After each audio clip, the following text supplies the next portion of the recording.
पप्पू यादव का एक बड़ा बयान आया है। महागठबंधन पर उन्होंने बड़ा बयान देते हुए कहा है कि कांग्रेस को गठबंधन तोड़ देना चाहिए। यह नसीहत उन्होंने दी है। पप्पू यादव ने यह कहा है कि कांग्रेस को अब निर्णय ले लेना चाहिए। इस वक्त की बड़ी खबर आपको बता रहा हूं, कह रहा हूं कि गठबंधन वापस ले लीजिए।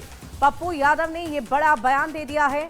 महागठबंधन पर बड़ा बयान दिया। आपको बता दें कि महागठबंधन में कुछ भी ठीक ठाक नहीं चल रहा, ऑल इज वेल की स्थिति नहीं बनी हुई है और ऐसे में लगातार ये चर्चा हो रही है कि क्या महागठबंधन टूट जाएगा। इस तरह की चर्चाएं लगातार चल रही है क्योंकि आप महागठबंधन घटक दल में ऐसा देख सकते हैं कि एक नहीं बल्कि 1 दर्जन से ज्यादा ऐसी सीटें हैं जहां पर पार्टी के भीतर के ही लोगों ने अपने अपने प्रत्याशियों को उतार दिया है, चाहे वो राष्ट्रीय जनता दल से प्रत्याशी बनाए गए हों, वीआईपी से या माले से। ये सभी हैं एक गठबंधन में, लेकिन लड़ाई एक दूसरे के आमने सामने ही कर रहे हैं। अब ऐसे में इसी को लेकर पप्पू यादव ने, जाप सुप्रीमो ने बड़ा बयान देते हुए कह दिया है कि आप इस वक्त गठबंधन को तोड़ लीजिए। कांग्रेस को ये नसीहत उन्होंने दे डाली है और इसी को लेकर सियासी गलियारे में चर्चा काफी हो रही है। तो कांग्रेस को गठबंधन तोड़ने की नसीहत पप्पू यादव की तरफ से दी गई है। उन्होंने टिकट बांटने के तरीकों पर भी सवाल खड़े किए।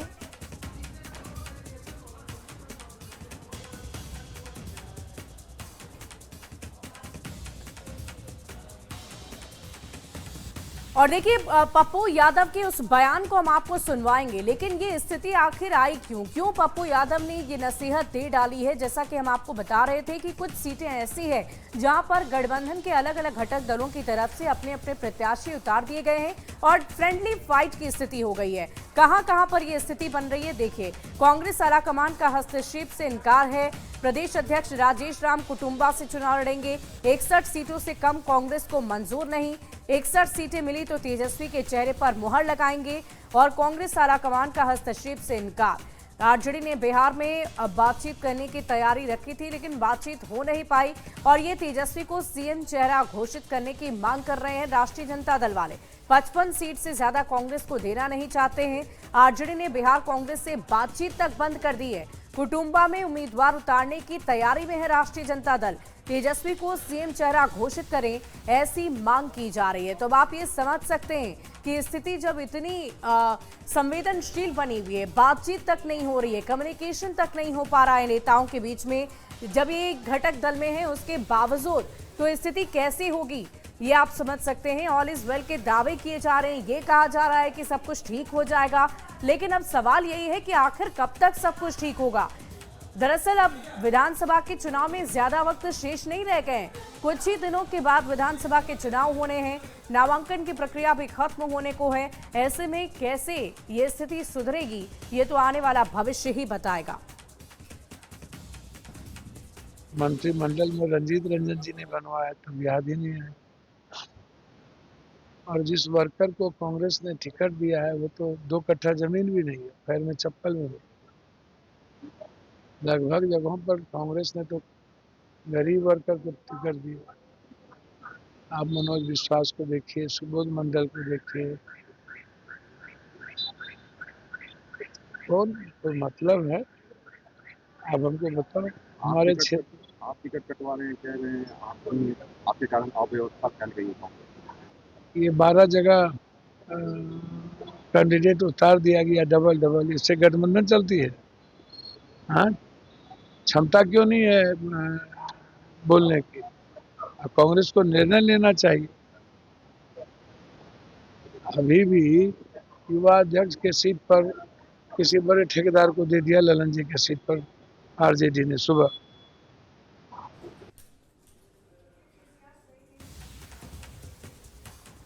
तो आप पप्पू यादव को सुन रहे थे, कैसे उन्होंने कहा है कि जो स्थिति है ये बिल्कुल गंभीर स्थिति है और ऐसे में कांग्रेस को जल्द से जल्द निर्णय ले लेना चाहिए। उन्हें गठबंधन से निकल जाना चाहिए, निर्णय जल्दी से जल्दी लेना चाहिए और इसी की चर्चा पप्पू यादव कर रहे हैं।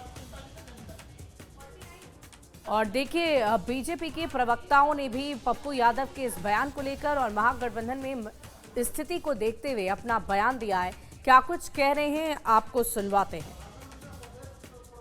चुनावी टिकट को लेकर महागठबंधन में मची मारकाट की गुत्थी अब सुलझने वाली नहीं है। अपनी उपेक्षा से बुरी तरह आहत झारखंड मुक्ति मोर्चा ने तो चेतावनी दे दी है कि झारखंड में राजद से निपटेंगे, अर्थात उनके एकमात्र मंत्री को हटाएंगे। नाम वापसी के आज आखिरी दिन तक महागठबंधन के भीतर हालात अच्छे नहीं है। कई सीटों पर फ्रेंडली फाइट को लेकर उनके घटक दल के उम्मीदवार ही सामने सामने हैं। परीक्षा के इस अंतिम दिन में फेल होना तय है। महागठबंधन के स्वघोषित नेता तेजस्वी यादव जो न करा दे, बाकी सभी दल के नेता तो टुकुर टुकुर ताक ही रहे हैं।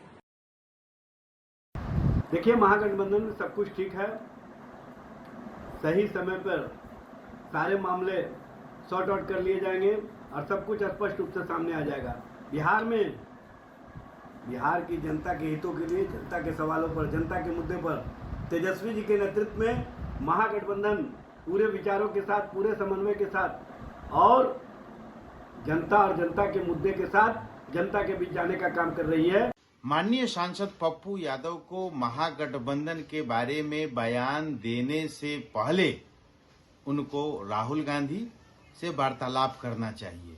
जिस प्रकार से महागठबंधन में खंड खंड महागठबंधन का स्वरूप दिखाई पड़ रहा है, उसके लिए स्वयं महागठबंधन के नेताओं का जो आपसी क्लेश है वह जिम्मेवार है। अब जब कहीं पूछ नहीं हो रही है तो विचलित माननीय पप्पू यादव जी अपने गठबंधन के बारे में जहर उगलने लगे हैं। पप्पू जी, आप उस वक्त कहाँ थे जब ठगों का सरगना एकजुट हो रहा था? आपको तो न कांग्रेस ने लिफ्ट दिया न राजद ने। वे पेंदी के लोटा की तरह इधर उधर लुढ़कते रहे। अब आपकी नींद टूटी है। आपके सलाह की अब कोई जरूरत भी महसूस नहीं करता। देखिए, हर गठबंधन में छोटी मोटी चीजें होती रहती है, तो ये छोटी मोटी चीजों पे ध्यान देने की जरूरत नहीं है। हमसे ज्यादा तो एनडीए गठबंधन में बिखराव है। वहां पे देख लीजिए, बड़े बड़े नेता आके लगे हुए हैं लोगों को मनाने में। हमारे यहाँ एक थंब रूल है कि जो जहां से जीत सकता है वो कैंडिडेट देगा, और इंडिया गठबंधन प्रतिबद्ध है एक मजबूत गठबंधन के साथ बिहार को एक मजबूत सरकार देने के लिए। कुछ समय रुकिए, सब